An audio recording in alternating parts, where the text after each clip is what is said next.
to have His Holiness Giriraj Maharaj here at our Sunday program. We're also so excited to see devotees from all over the world joining us here in this very, very special Sunday feast. So thank you so much. It is my honor and privilege to introduce His Holiness Giriraj Maharaj. I say this every time I introduce Maharaj. I get very excited to do so. Maharaj met Srila Prabhupada over 50 years ago. We're talking about almost 52 years of continued service to Srila Prabhupada in this mission. In 52 years that Maharaj has been in ISKCON, Maharaj has played so many roles. Temple president, he has led the development of the Bhaktivedanta Ashram in Govardhan, helped out with Bhaktivedanta Hospice, establishing the Vrindavan Institute of Palliative Care. And all of this while Maharaj is known for his austerities, his loyalty to Prabhupada, and his wonderful, heart-touching, sweet classes. Today we're here to celebrate one of Maharaj's responsibilities that was personally given to Srila Prabhupada in 1972, where Giriraj Maharaj was appointed by Prabhupada to be the president of ISKCON Bombay. Maharaj is a renowned author and has written so many wonderful books, but this is the book I think a lot of devotees around the world have been eagerly waiting for, which is I Will Build You a Temple. There we go. I Will Build You a Temple. This book speaks about the pastime that happened in Juhu, and we're super, super excited to do a virtual book launch here in our congregation in ISKCON of Round Rock, and we're so grateful that Maharaj has joined us. So we would love to hear more from Maharaj about the book and about any behind the scenes exclusive that may or may not be in the book, and if it's in the book, to tempt us to read this wonderful book. I started reading it a few days back, and I've gone through the first chapter, and it is so exciting that I can't wait to go more and more to see what happens. One thing I want to share here is one thing that's very special about Giriraj Maharaj. When you read this book, you realize about his commitment to Srila Prabhupada's instructions to him, and one of the instructions was to write, and Maharaj has written such wonderful literature, so it's important for us to take the opportunity to read it. So thank you so much, Maharaj, for joining us this Sunday, and we are very, very excited to hear from you. Hare Krishna. Hare Krishna. So I will begin by singing the Mangala Charana prayers and leading a short kirtan, and then we will speak about the Juhu story.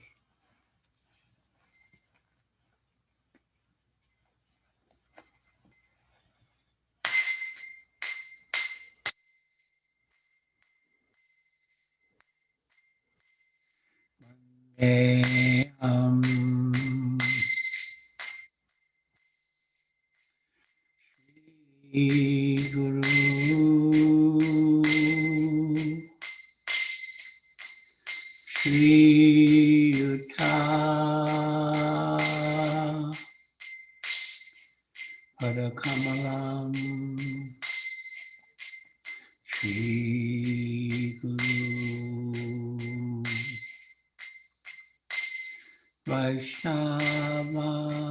Vaishnavamsa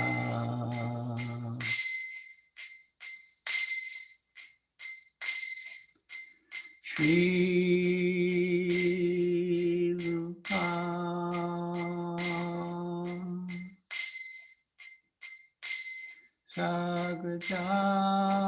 Sagrajatam Sagana Raghunatam Vitam Tam Sajivam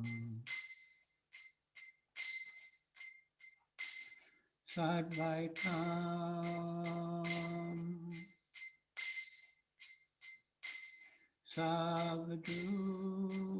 Savadutam Harijana Saitam Krishna Chaitanya Devam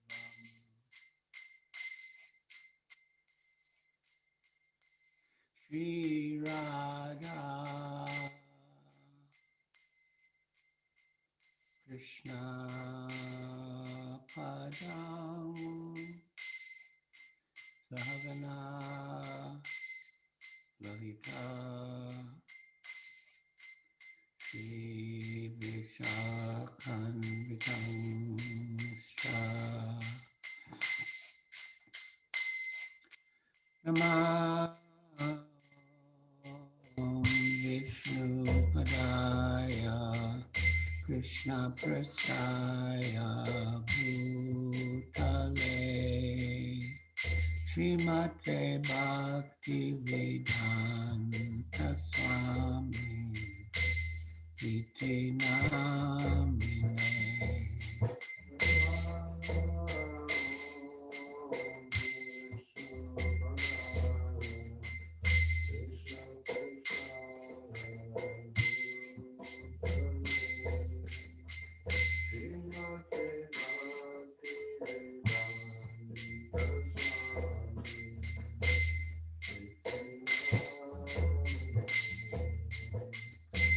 Namaste Saraswati Devi Gauravani Pracharine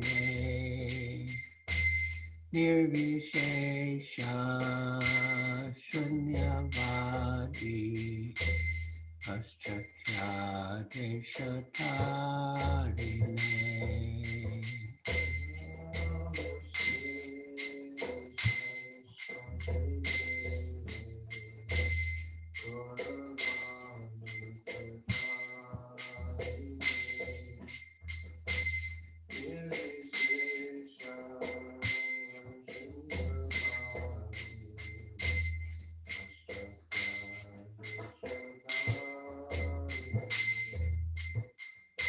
Sri Krishna Chaitanya Prabhu Nityananda Shri Advaita Gadadhar Shivasadi Gaur Bhaktavinda.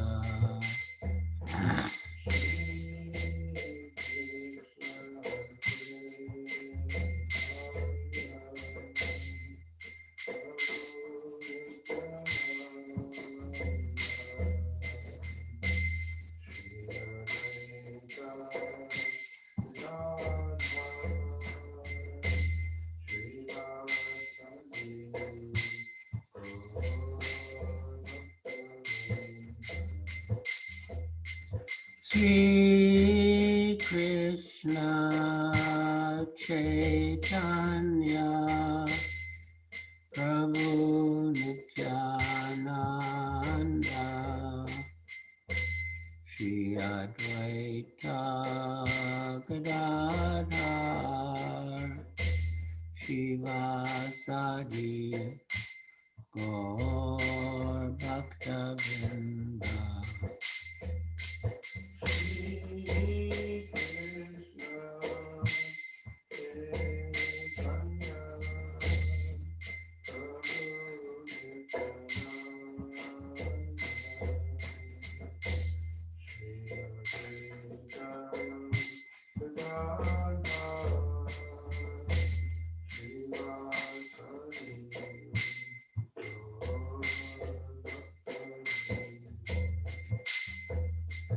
Sri Krishna Chaitanya Prabhu Nityananda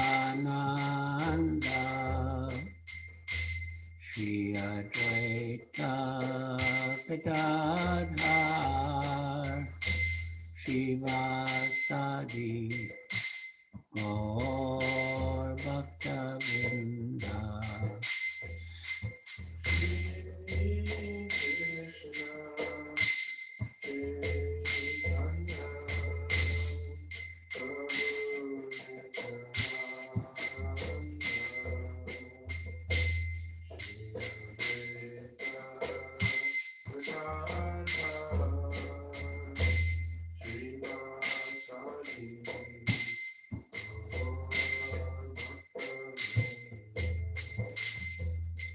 Sri Krishna Chaitanya Prabhu Nityananda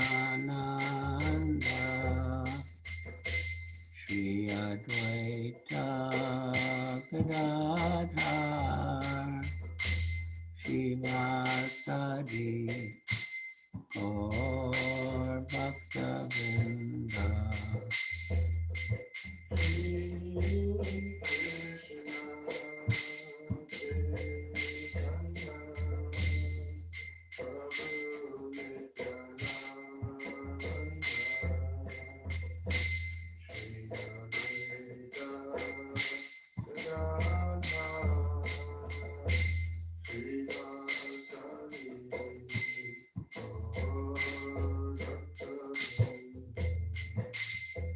Hare Krishna, Krishna Krishna, Hare Hare, Hare Rama, Rama Rama, Hare Hare.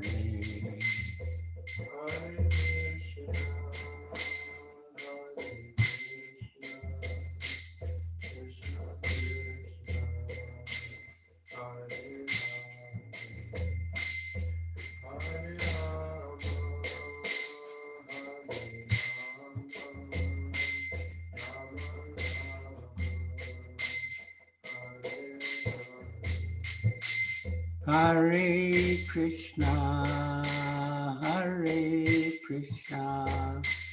Krishna Krishna, Hare Hare, Hare Rama, Rama Rama, Hare Hare.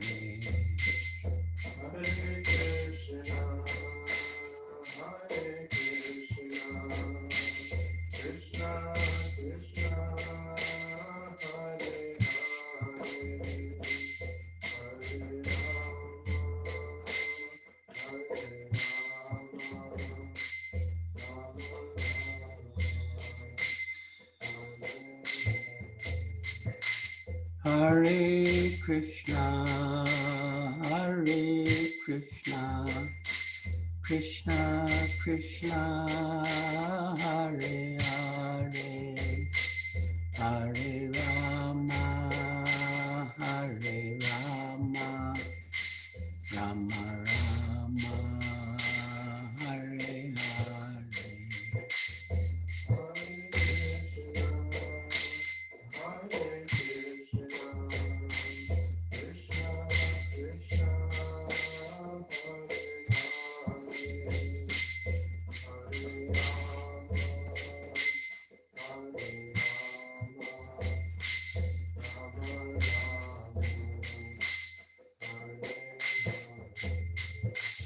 Hare Krishna, Krishna Krishna, Hare Hare, Hare Rama, Rama Rama, Hare Hare.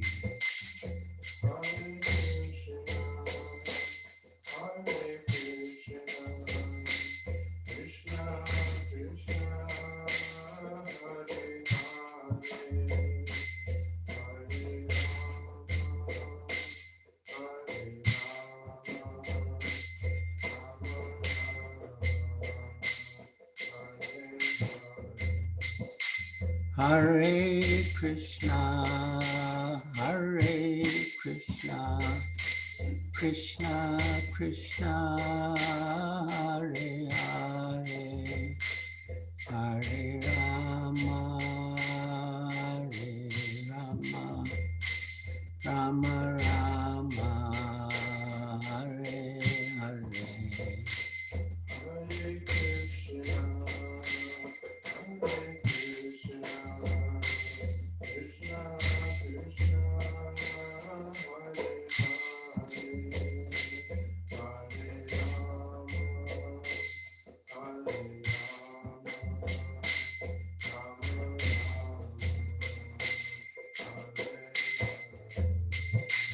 Hare Krishna,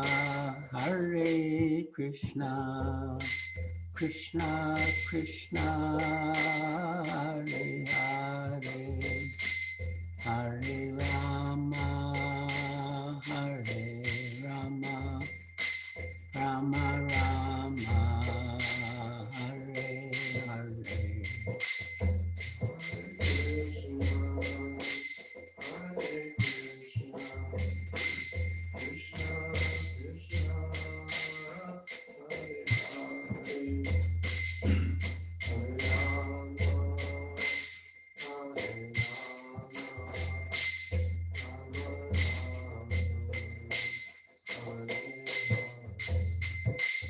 Hare Krishna, Hare Krishna, Krishna Krishna, Hare Hare, Hare Rama, Hare Rama, Rama Rama, Hare Hare.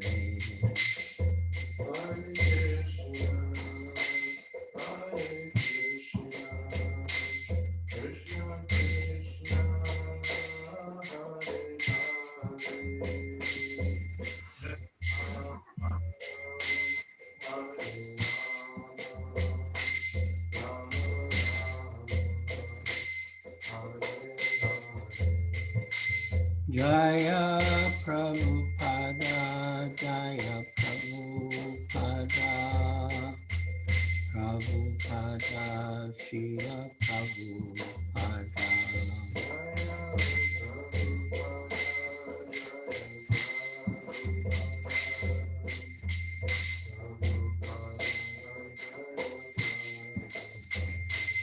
Jaya Prabhupada, Jaya Prabhupada, Prabhupada, Srila Prabhupada.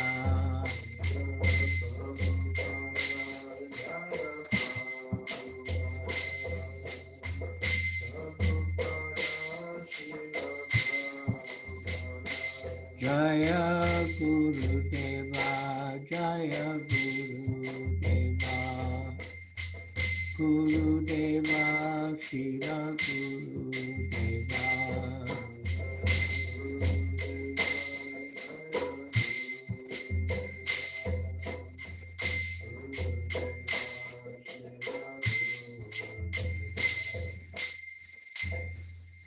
Jayam Vishnupad Paramahansa Pariprajakacharya Stotras Sri Srimad Bhaktivedanta Swami Prabhupada Ki Jai. ISKCON founder Acharya Srila Prabhupada Ki Jai.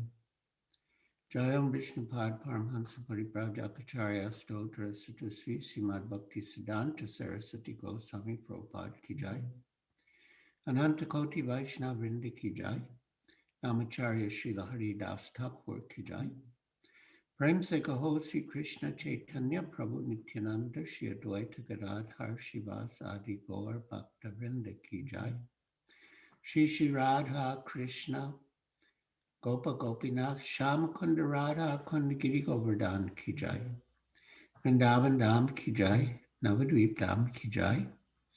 Jamuna Mai Ki Jai. Ganga Mai Ki Jai. Tulsi Devi Ki Jai. Bhakti Devi Ki Jai. Samveta Bhakta Vrinda Ki Jai. Nitai Gaur Premanande Hari Hari Bo. All glories to the assembled devotees. All glories to the assembled devotees. All glories to the assembled devotees. All glories to Sri Guru and Sri Gauranga. All glories to Srila Prabhupada.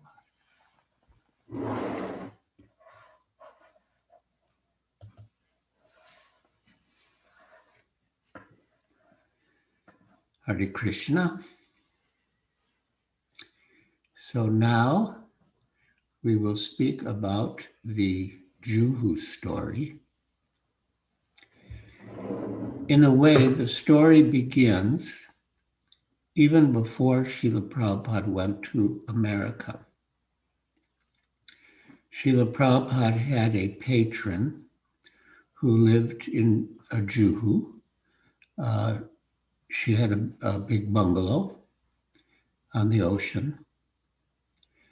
And before going to America, Srila Prabhupada used to visit her at her home and read to her from his first canto of Srimad Bhagavatam.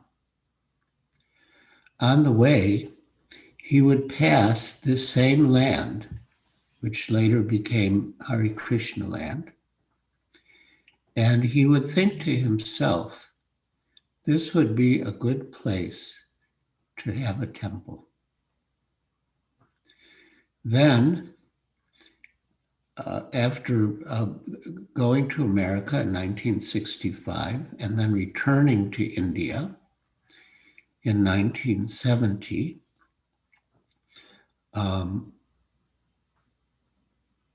of Srila Prabhupada's disciples, who was approaching people to become life members, met Mr. A.B. Nair, who was the editor of the Free Press Journal, which was one of 3 English daily newspapers in Bombay. And Mr. Nair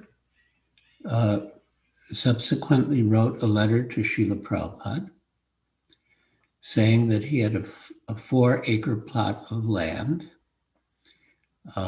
near Juhu Beach that would be suitable for a great cause such as Srila Prabhupada's. So Srila Prabhupada and some of his disciples came to see the land, and the general response of the disciples was negative. They thought that Juhu was too far from the city, and they even arranged for a delegation of life members to meet Srila Prabhupada and appeal to him not to go to Juhu, that it was too far and they wouldn't be able to come. But Srila Prabhupada had a vision of what could happen on that land, and he persisted and took it. Now, Mr. Nair was a crooked person, the cunning person, and before entering the agreement to sell the land to Srila Prabhupada, he had entered an agreement with another party named Chaganlal and Sons for the same land. And he had embedded within the agreement a condition that he knew he could make sure that Chaganlal would not be able to fulfill. And in that way, he thought he could keep Chaganlal's money and cancel the agreement. And he did the same thing with Srila Prabhupada. He embedded a clause in the agreement that he knew that he could make sure that Prabhupada could not fulfill because of his influence in government offices. And he had the same idea. He'll take Prabhupada's money, and then on the grounds that Prabhupada didn't fulfill the conditions, cancel the agreement. So the portion I want to read and discuss now relate to this party, Chaganlal and Sons. Chaganlal and Sons was the name of the company, and the owner was one Shanti Lal Jain, who was a Jain by religion, and Shanti Lal Mehta, and his son. And so I will read how, in such a brilliant way, amazing way, Srila Prabhupada resolved all these complications and cleared the way for ISKCON's getting the land.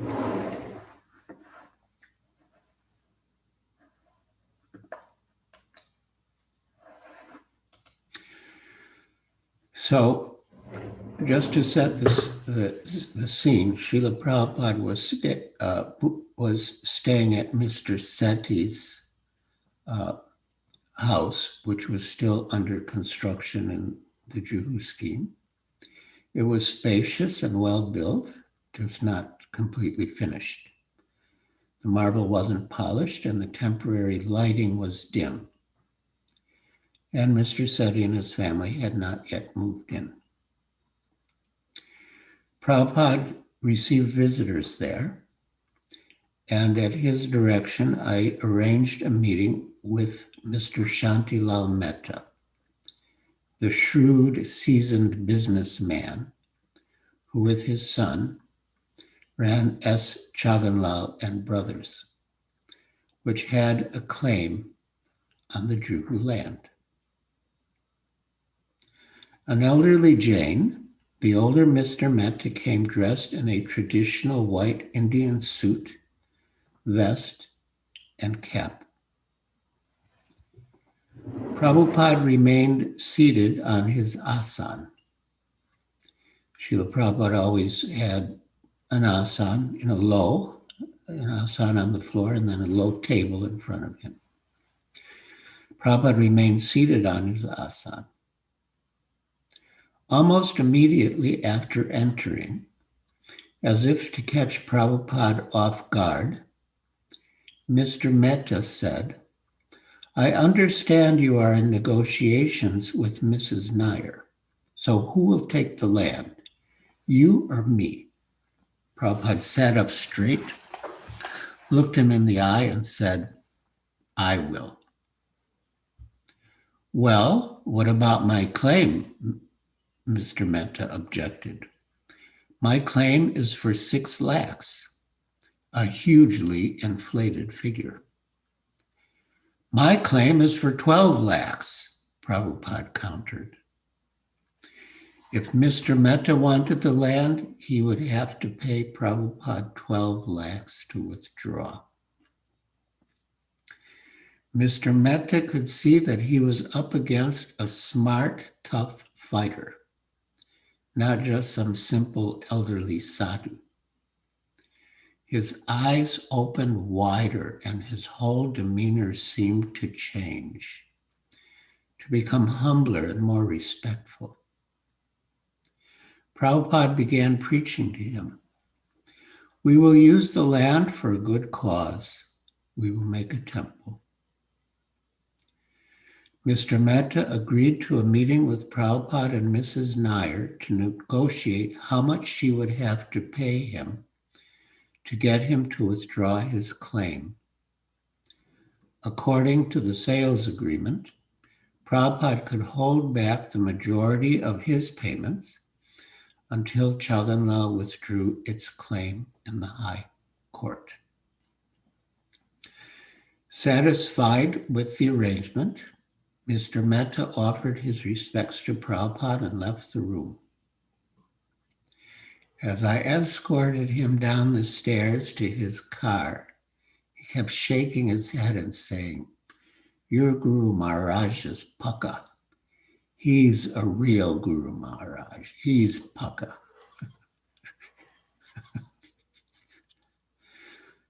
One morning, Srila Prabhupada was sitting in his room on the second floor, absorbed in discussion with friends and disciples about the struggle for the land. Suddenly, a muscular, sinewy laborer appeared at the door, paused, and with all eyes on him, entered the room without introduction. The man's complexion was dark, and he wore only a small faded cloth around his waist. I was apprehensive. He walked toward Prabhupada, placed a bunch of flowers on his desk, bowed down, looked at him, and walked out. Prabhupada was so moved by the man's simple act of devotion that for several moments he could not speak. He just looked down and closed his eyes. Finally, with a choked voice, he said, Such a simple man, yet somehow he understood that a saintly person is here, and he gathered some flowers to offer. In the Bhagavad Gita, Lord Krishna says, Patram pushpam phalam toyam yome bhaktya prayachati. Tadaham bhakti paritam ashnami prayatatmanaha. If one offers me a leaf or flower with love and devotion, I will accept it. Krishna is the Supreme Personality of Godhead, and even his heart is touched by such devotion. So what to speak of an insignificant living entity like me? How much more I will feel overwhelmed. Prabhupada arranged another meeting with Chaganlal, which was again held in his room at Mr. Sethi's. He sat behind his desk and was joined by Mrs. Nair and her advocate, and the senior Mr. Mehta and his son. Right away, Mrs. Nair verbally attacked Chaganlal, and Shantilal Mehta counterattacked. They fought bitterly, giving vent to years of hatred. Mrs. Nair despised Shantilal Mehta so much that she was ready to let things drag on for years rather than give in to him. And he felt the same way. He didn't care if his 50,000 rupees was tied up with her. He wasn't going to surrender. Prabhupada let them fight for a while and then said, now let's forget. What's done is done. Let us forget about it. He pacified them and they started talking civilly. But the animosity soon erupted again and they resumed fighting. Prabhupada again had to pacify them and appeal to them to quiet down. And eventually, when their fighting passions came down to a smolder, he said, now let us discuss. Just then, Mr. Ravji Ganatra, the former mayor of Bombay, walked in and started glorifying Srila Prabhupada, offering obeisances and prayers. He was a well-known and popular figure, and Mr. Mehta knew him. Swamiji, Mr. Ganatra said, I came for your darshan. I had no idea I would be walking into this. Well, maybe you can help, Prabhupada suggested, and he explained the situation. Don't worry, Mr. Ganatra assured him. I will take care of it. And he took Mr. Mehta and his son into another room. While Ganatra was speaking with Chaganlal in the other room, Prabhupada spoke with Mrs. Nair. How much are you willing to pay? He asked. Well, we have to pay the 50,000 he gave us, plus we will give him another 25,000. That's all. You have to pay the rest. If he has an extra claim, you have to pay. Why should we pay? Prabhupada questioned. I'm already paying you for the land. This is your problem with Chaganlal. When Mr. Ganatra entered the room, everyone wanted to know how much the Mehtas were demanding. He wants 4 lakhs, Mr. Ganatra said. 4 lakhs? Oh no, that's impossible, Mrs. Nair retorted. We can't pay that. How much are you willing to pay? Ganatra asked. We can pay 75,000. He's asking for 4 lakhs and you want to pay 75,000? No, you have to do better than that. We have to settle this. Prabhupada appealed to Mrs. Nair to offer more, and she said, all right, 1 lakh. Then Mr. Ganatra returned to the Mehtas. Meanwhile, Prabhupada was encouraging Mrs. Nair to pay more if necessary. The rest of us couldn't wait to hear what Mr. Ganatra would say when he returned. Finally, he came back in and told us, I have persuaded him to come down to 3,25,000, but that's it. I don't think he's going to come down any lower. You will have to come up with a lot more than 1 lakh. I thought, oh no, there's such a gulf. But Prabhupada appealed to Mrs. Nair to offer more. All right, she said, 1,25,000, but that's all. She was starting to get upset. Mr. Ganatra went back to Jaganlal. The situation was tense. I was feeling anxious. I didn't know what Jaganlal would demand next. It seemed that the negotiations could break down at any moment. When Mr. Ganatra returned, he said that Jaganlal would settle for 2,25,000. Either that or nothing. Otherwise, he says he'll go to the court and either he'll get 6 lakhs or he'll get the land. So he wants 2,75,000 and that's it. Now, what are you going to do? It was intense. Everyone was sweating and squirming.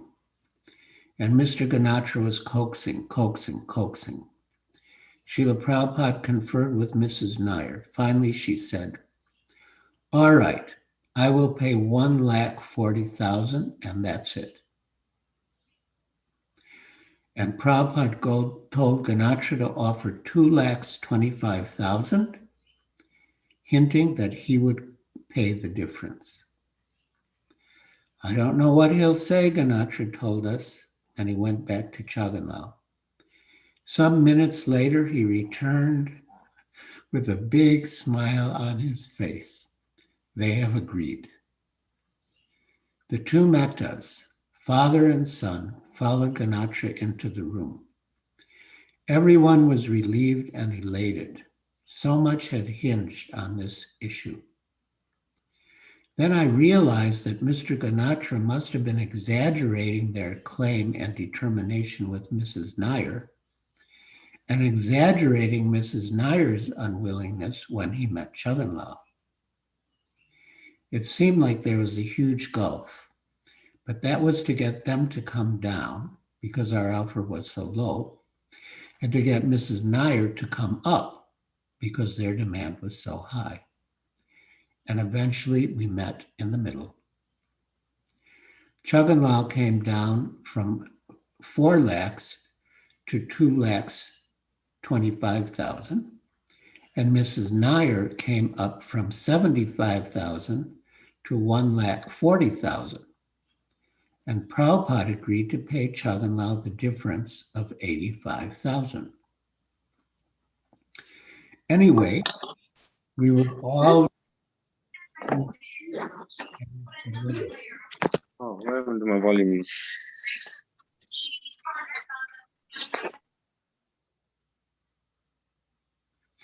Anyway, we were all relieved and elated and amazed by Prabhupada's expertise and kindness. It was only out of both Shantilal Mehta's and Mrs. Nair's deep respect and admiration for Prabhupada that they were even able to come together and sit in the same room and talk. With everyone still gathered, Prabhupada spoke about his mission and the philosophy of Krishna consciousness. And he asked me to lead the singing of the Nrsimha prayers. In the end, everyone was happy. It was decided that there would be another meeting, that we and Mrs. Nair would pay Jaganlal their money, and that Jaganlal would withdraw the suit, and neither side would tell the solicitors. I mean, that was another part of the intrigue, that the solicitors wanted the case to go on so they could keep claiming their lawyers' fees. As a result of the negotiations, Mehta agreed to withdraw his suit from the High Court for a payment of 140,000 rupees white from Mrs. Nair and rupees 85,000 black from us. But the transaction was tricky because if we paid Mehta first, he could keep the money and not withdraw the case. And if he withdrew the suit first, we could just keep the money, especially because nothing could be done legally to enforce a black transaction. All the principal parties other than Mrs. Nair met in the office of our solicitor, Mr. Basania, at Mullah and Mullah. They're a very big solicitor's firm. We knew we needed the best, and so I had asked Mr. R.C. Dhruva, who was the personal secretary of Mr. R.D. Birla in Bombay, what solicitors the Birlas used. And so he directed us to Mullah and Mullah. So all the principal parties other than Mr. Nair met at the office of our solicitor, Mr. Basania, at Mullah and Mullah. The basic plan was discussed, but there was a major hitch. Who would hold the black money? As Tamal Krishna later described, it was a gentleman's agreement, but there weren't any gentlemen anymore, so nobody trusted anyone else. With the whole plan threatened, the atmosphere in the office was tense. No one was ready to trust anyone else with the money. Then Prabhupada meekly, almost sheepishly offered, "I can hold it." And everyone immediately concurred because they knew they could trust Srila Prabhupada. The senior Mehta stayed with Prabhupada in the solicitor's chamber, and the others went to the court to withdraw the claim. Then, when Mr. Mehta's son and the others returned, he got his money. Prabhupada later summarized the settlement. Quote, Chaganlal advanced 51,000, and when there was question of settlement, he came. He wanted that if you give me 3 lakhs, then I'll compromise. So that Mr. Ganatra, mayor, I induced him, just make settlement. Then Chaganlal came down, 2,25,000. Then I asked Mrs. Nair, now you'll pay this.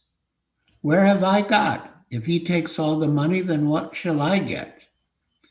Then I had to settle with her how much she would pay. She came from 1 lakh to 1,40,000. So what is the balance? 85. So I said, yes, I'll pay it. Settle up. The balance I'll pay, 85,000. That Chaganlal, I paid him extra 85,000. That is also black, no more white. The black money was paid in this way, that the money was counted and it was put in a handbag and it was locked by him. The key was with him and the bag was with me. As soon as the court accepted the agreement, then I handed over. Take this bag. So, yeah, that was a very nice incident, and it was really amazing how Srila Prabhupada, in the end, got all these parties who were so hostile and antagonistic towards each other, to the extent that they couldn't even sit in the same room without attacking each other verbally. How he got them all to agree, and then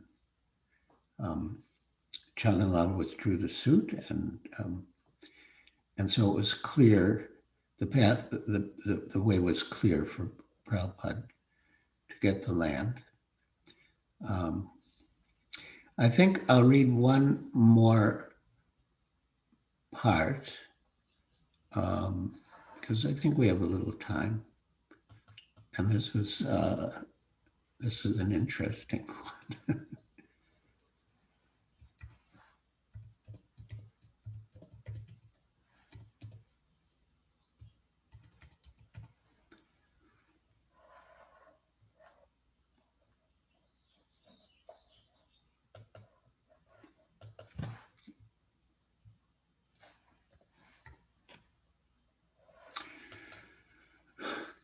So this is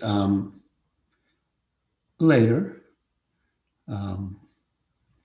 One Sunday, as I was walking through the streets in Dobi Talao, South Bombay, briefcase in hand, on my way to meet someone, I happened to stop for a moment by the Metro Cinema to look at the periodicals on sale along the sidewalk, something I generally never did. Standing on the busy corner, with traffic rushing from all directions, I glanced at the newspaper headlines. Big, black, bold letters jumped out from one front page. A.B. Nair dead. And directly under the headline was a photo of Mr. Nair. I couldn't believe it. A.B. Nair dead. How could it be? The paper was the Bharat Jyoti, the Sunday edition of the Free Press Journal where Mr. Nair had been editor. I was jubilant. I felt like dancing in ecstasy. But then I wondered if that was the proper way for a Vaishnav to respond. I'm supposed to be developing saintly qualities, I reflected. Maybe I should be feeling sorry. Still, I could not contain my exultation, and I rushed back to our flat in Kolaba, where we were staying during that period, to share the news. Bali Mardan, the most senior devotee there, suggested that we call Srila Prabhupada and went out to look for a phone. I decided I should go to Juhu. The devotees there had already heard the news and had been rejoicing and celebrating, chanting and distributing sweets. But still I was uncertain. Was this the proper way for Vaishnavas to behave? When Bali Mardan phoned Auckland to inform Prabhupada of Nair's death, the phone call came during Prabhupada's morning massage, just before lunchtime. Shrutikirti was sitting on the floor behind him, massaging his back, with Tusta Krishna and Siddha Swarup nearby. Tusta Krishna took the call, and then Shrutikirti came to the phone. After just a few minutes, Shrutikirti ran back into the room. Srila Prabhupada, he said, that was Bali Mardan on the phone. He wanted to tell you that Mr. Nair is dead. Srila Prabhupada joined his hands together above his head as if in prayer. Oh, thank you, Krishna, he said. I prayed that Krishna would kill him. He caused us so much difficulty. He gave so much trouble to the devotees. I was praying that Krishna would do something to this demon. And he quoted a verse from Srimad Bhagavatam. Yat chamanyam asaras chadhatas tvaryaidya modeta sadar apivriksha sarpahatya lokascha nivritimita pratiyanti sarve rupam nishinga vibhaya jana smaranti. Prahlad Maharaj said, Even a saintly person becomes pleased when a snake or a scorpion is killed. Nair was a big snake, so it is very good. Since Krishna killed him, is he liberated? Shrutikirti asked. No, Prabhupada replied. He was not such a great demon. Krishna didn't come personally to kill him. As Shrutikirti continued his massage, Prabhupada recounted some of the struggle and revealed more of his inner mood. Quote, the deities were installed on the property. Mr. Nair had insulted Krishna by trying to remove him, and that I could not tolerate. Some of my disciples didn't understand. They wondered why their spiritual master was so attached to that piece of property. In truth, we had money. We could have bought property anywhere. We didn't need that piece of property. But Krishna was standing there at Juhu, and therefore I was determined to have it.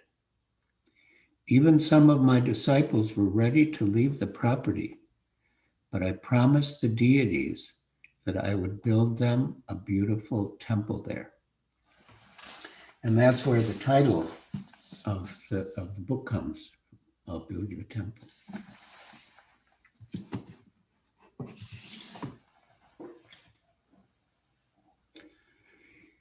Even some of my disciples were ready to leave the property, but I promised the deities that I would build them a beautiful temple there. When Nair came to visit me last time in Bombay, I noticed he was limping. Generally, he was very strong and robust. Prabhupada raised his arms like a muscle man, flexing his biceps. He was not at all ill, but he was limping. And I thought to myself, Krishna is going to kill him. He's going to die. And now Krishna has killed him. Nair's downfall resembled Ramachandra's Khan's, as described in Sri Chaitanya Charitamrita. Both had allowed the seed of offense to germinate. Quote, this is from Chaitanya Charitamrita. This seed later became a tree, and when it fructified, Ramachandra Khan ate its fruits. Ramachandra Khan was naturally a non-devotee.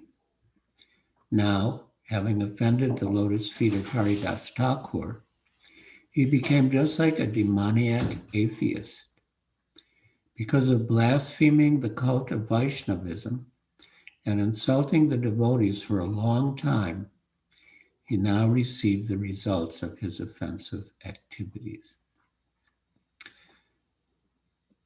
which really seemed to describe what happened to Mr. Nair. So that was Chaitanya Charitamrita, Antya-lila, Chapter 3, Text 144, 146, and 147.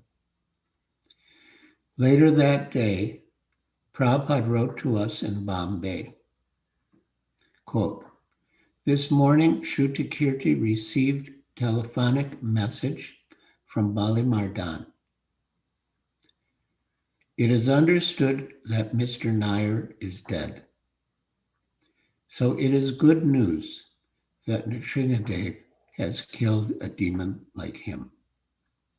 It is a matter of great pleasure for all devotees. So Srila Prabhupada confirmed in his letter that it's a matter of great pleasure for all devotees, and thus our response of feeling jubilant was justified. Srila Prabhupada ki jai, Shri Radharasa Bihari ki jai.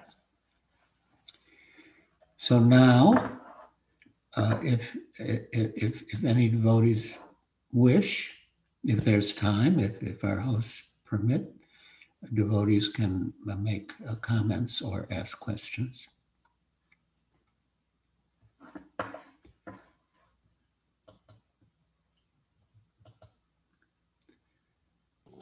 Thank you so much, Maharaj.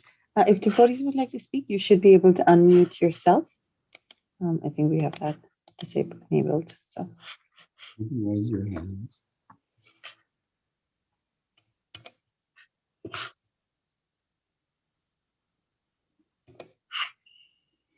Incidentally, if it's possible, if it's practical, I'd like the devotees on Zoom to put on their cameras so I can see their moon-like faces, and it's more personal.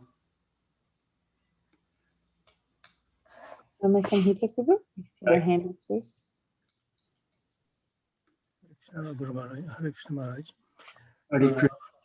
Thank you very much for these real things that happened with Juhu.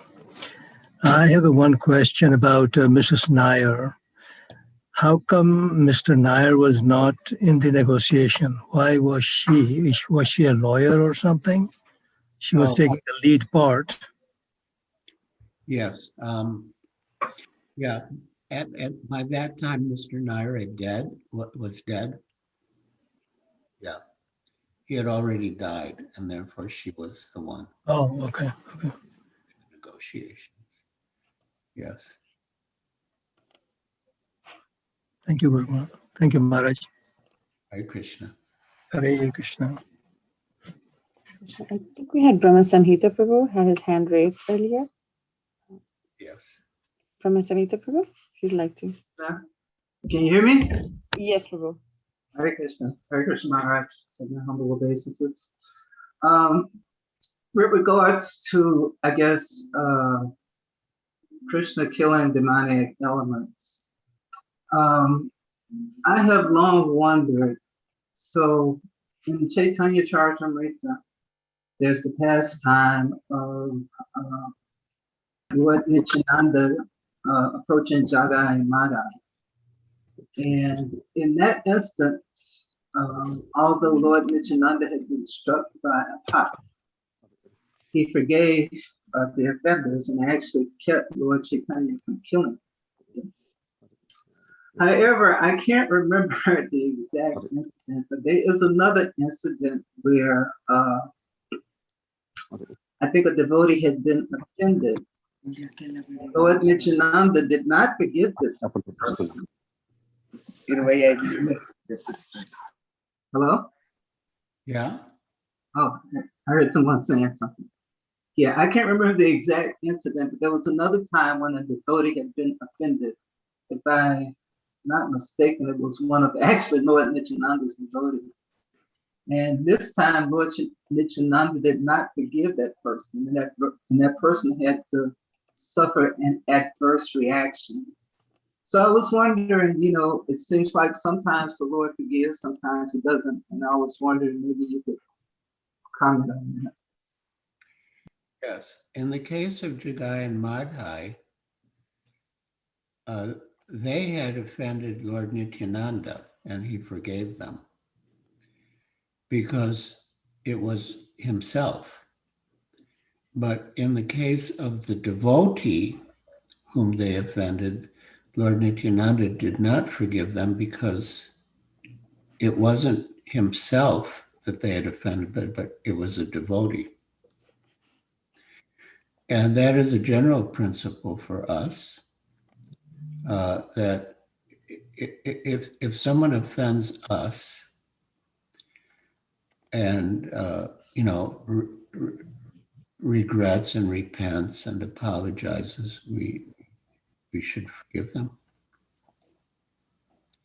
But if someone offends someone else, it's really not for us to forgive them. It's for the offended party to forgive them. And that was vividly demonstrated in the case of Durvasa Muni, Maharaj Ambarish. I won't repeat the whole pastime, but yes, that's the rule. That as shown in that case, even Vishnu cannot forgive an offender of a Vaishnava. Only the Vaishnava can forgive the offender.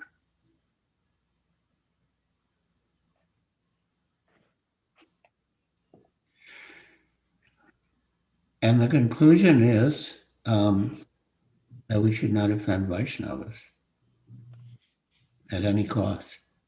We should avoid offending Vaishnavas.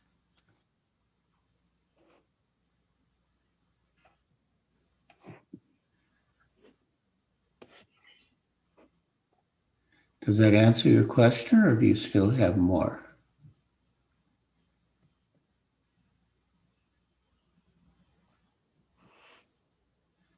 You're muted. Maybe that means you're satisfied. I hope I didn't miss part of the response because my connection kind of went out, but I think I got the gist of it. Thank you so much. Hare Krishna. Hare Krishna. Thank you, Maharaj. Thank you, Prabhu. Ram Vijay Prabhu, I see you hand raised, please. Maharaj, I have a humble inquiry. When Srila Prabhupada made this request to you to take charge of this project, what was going on in your mind? What was the thought process? Is this impossible? Is this doable? What was going on? If you would not mind sharing. I don't mind. Well, my reasoning in coming to Bombay was very different. I had been in Calcutta, and I reasoned that the main program in India then was life membership. In fact, Srila Prabhupada had said, if you get me 3 life members a day, I will do everything else. And I saw that that if we took good care of the life members, they themselves would make more life members for us. But if we didn't take proper care of them and they complained, then even if we personally went to make someone a life member, they might not want to become life members because they had heard bad things about our lack of care for our life members. So I thought Bombay is the head office, so I should come and be the membership secretary and make sure that the life members were properly serviced. So when I got there, Srila Prabhupada called a meeting of the devotees in his room. And we didn't have the land, so he was staying in one of the tenants' homes, Mr. Acharya. Anyway, he had a meeting, and he said, so who will take charge? It was very tense. And then he looked at me and he said, so Giriraj, you will take charge? And that was not at all my mood. And my mind rebelled against the idea. But I knew with my intelligence that, the secret of success in spiritual life was to follow the order of the spiritual master and please the spiritual master. So even though my mind rebelled against it, with my intelligence, I said, yes, if that's what you want, I will. And then Prabhupada smiled and leaned back and said, now the whole responsibility is on you. And I thought, why is Srila Prabhupada saying that?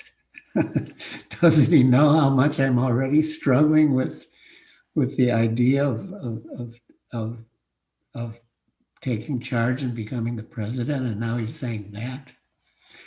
But as it is said, that when the spiritual master gives an instruction, he also gives the potency to execute it. And yeah, by his mercy and with his constant support and encouragement and guidance, I was able to play my part.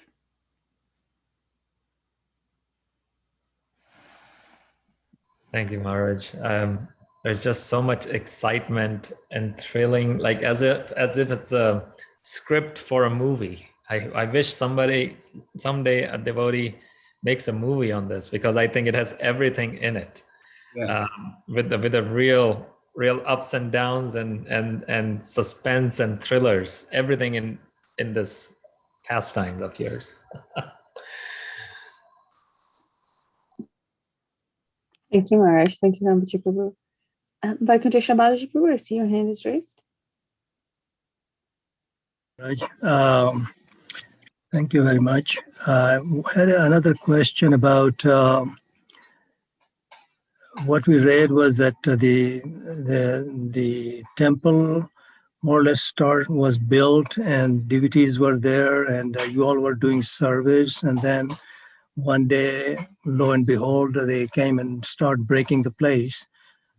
That incident happened later after the negotiation of the land and everything took place, right? So, Yeah, it happened in May of 1973. I guess my question is, if the negotiation for the land took place and Mrs. Nair was happy with all the things, then why did she send these people to go ahead and break the temple?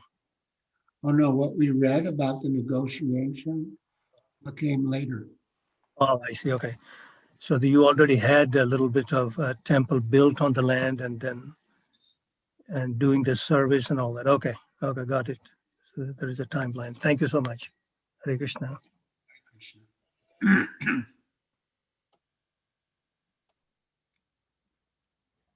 Thank you, Prabhu. Marsh, I had one question. One of the things for me personally was so inspiring in this is just the unwavering faith that y'all had in Prabhupada's vision. Like I love how you described it even earlier today, that the vision of Prabhupada started even before what it was. And, obviously having visited the Juhu temple, and now you know what Juhu is.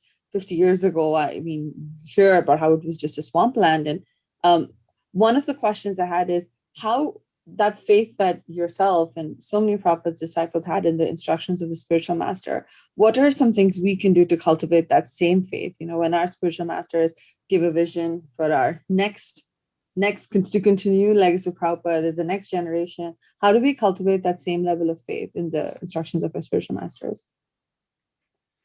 Well, everything begins with faith. Ado Shraddha. Srila Rupa Goswami enumerates the 9 stages of devotional service from Shraddha to Prema, and first is Shraddha, Ado Shraddha.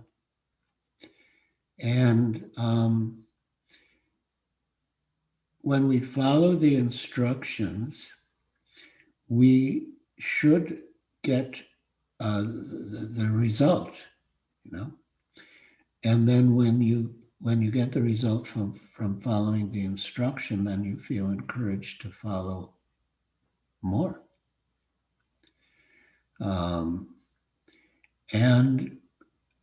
But it's also not even a question of being externally successful. One can be successful internally without being successful externally. And Srila Prabhupada gave the example of Jatayu, the bird. He was actually, anyway, he saw that Ravana had kidnapped Sita, that he was abducting Sita to take her to Lanka. And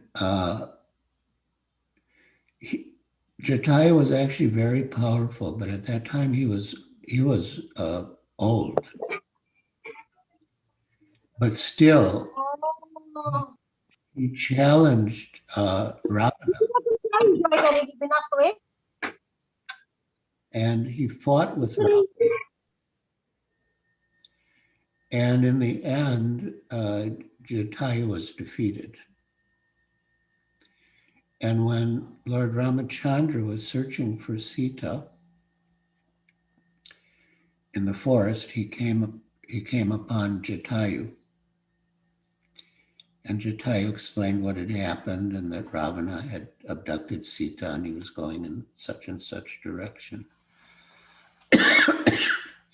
And Lord Ramachandra performed the funeral rites for Jatayu, just like a son would do for his father. And Srila Prabhupada gave that example that sometimes the external forces are so powerful that we're not successful externally. But internally, we're successful because we gave our all, for the service of the Lord.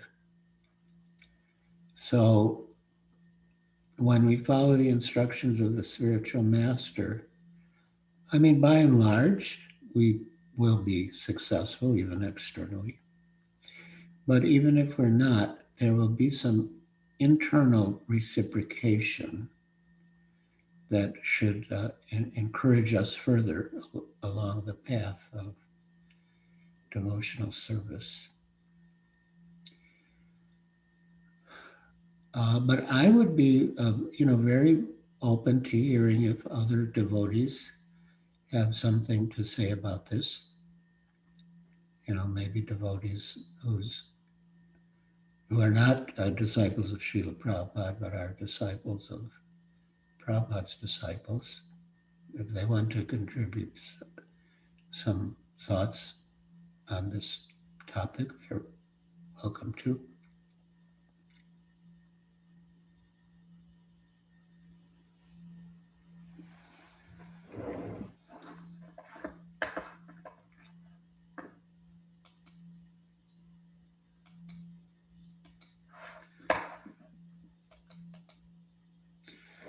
Well, Sundari Madhavi.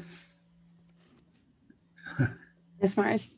Thank you for the answer. It definitely answered our question, giving us a roadmap for how we continue on with this movement for the next 50, 100, 500 years subsequently down the lane. So thank you for that, Marge. Any other questions or comments, devotees?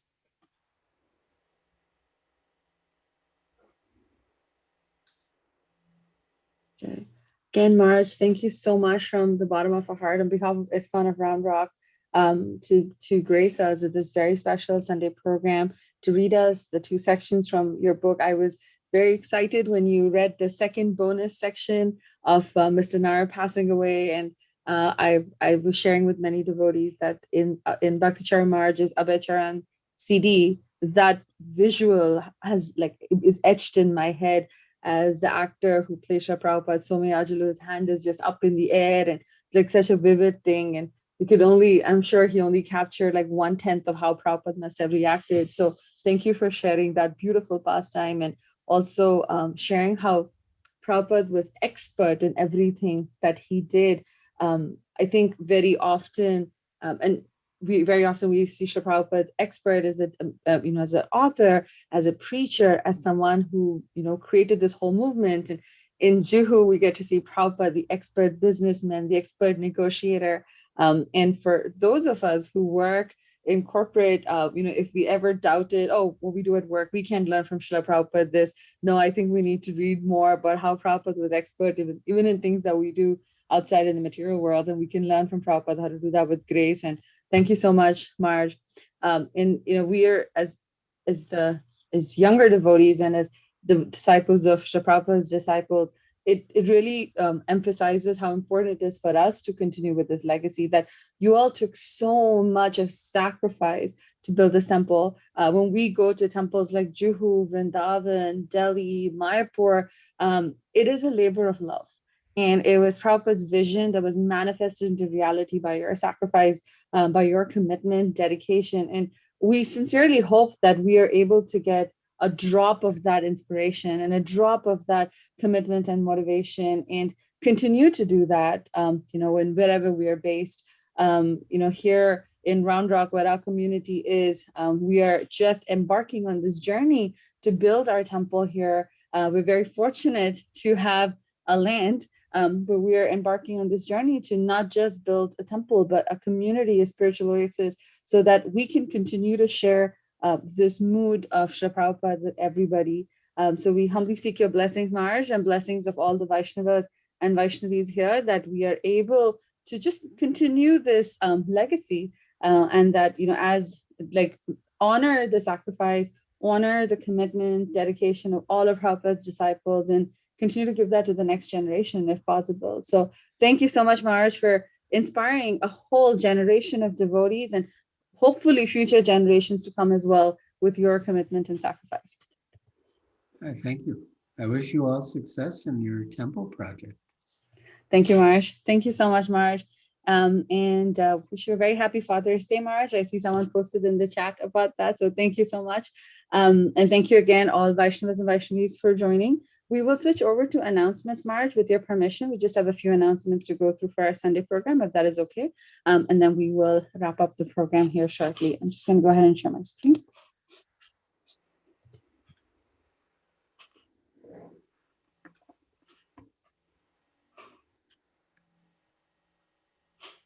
Hopefully everyone is able to see our announcements. Again, thank you so much, Swami Giriraj Maharaj, today for our Sunday feast class, for also helping us to visualize Shri Shraddha Ras Bihari and taking us all the way to Mumbai. And we're very grateful for you for sharing with these wonderful pastimes with us today. If you have not received your copy of I'll Build You a Temple to Juhu Stories, we have copies here. Please pre-order today. Today is our last day for a special pre-order price. And if you have pre-ordered, have not received your book, we'll be available at the temple on June 26th. So you can pick it up during or after our Kirtan program. As we said earlier, it's an exceptionally amazing book, and please get your hands on this, and it will change your life. Today is also Father's Day, so we want to wish each and every one of you on the call a very happy Father's Day. For all the fathers, the to-be fathers, the father figures, our spiritual masters, everyone who has contributed the role, who's contributed to be a father in our life. I was hearing a class, I don't remember whom, and they were talking about Prabhupada's love and how Srila Prabhupada was a combination of a mother and a father. And he was saying Prabhupada was so loving as a mother, where he would just give this unconditional love for his disciples. But as a father, Srila Prabhupada would challenge us to step outside the comfort zone and do something bigger and better. So today is an opportunity. And after hearing Maharaj, I'm sure we're all more inspired to step outside our comfort zone and do something big. And this is an inspiration coming from fathers. Yeah. We Hare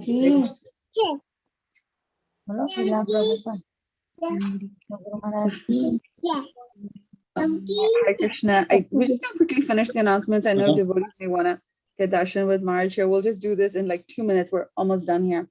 We'd like to thank our sponsors for our Sunday feast today. It's Krishna Chandra Prabhu and family, wishing happy birthday to Ishan. Tomorrow, depending on where you are, if you're based here in Austin Round Rock region, tomorrow is Pandav Nirjala Ekadashi. So a wonderful day to spend more time in glorification of Shri Krishna with fasting and feasting on the holy name. Next Sunday, we're going to have a really special Sunday program to honor His Holiness Tamal Krishna Goswami Maharaj with a class given by His Grace Brahma Samhita Prabhu, who asked the first question today. Brahma Samhita Prabhu has a wonderful story of how he came into Krishna consciousness, and we're very excited to hear, and also about His Holiness Tamal Krishna Maharaj. Those of us in Texas owe so much to His Holiness Tamal Krishna Goswami Maharaj, and it'll be wonderful to hear from Brahma Samhita Prabhu. Our Sunday program is going to be scheduled. Our Saturday programs have resumed. We have our next Saturday program next Saturday on the 26th with some kirtan in some socially distant fashion for us to gather together and share the holy name. We have a few more announcements, but I'm going to pause our announcements here in case devotees want to quickly get darshan of Maharaj as we start getting into more specific announcements to do with our program, because I'm seeing some hands are getting raised, and I think devotees want to share something. Ramaji Prabhu, is that all right?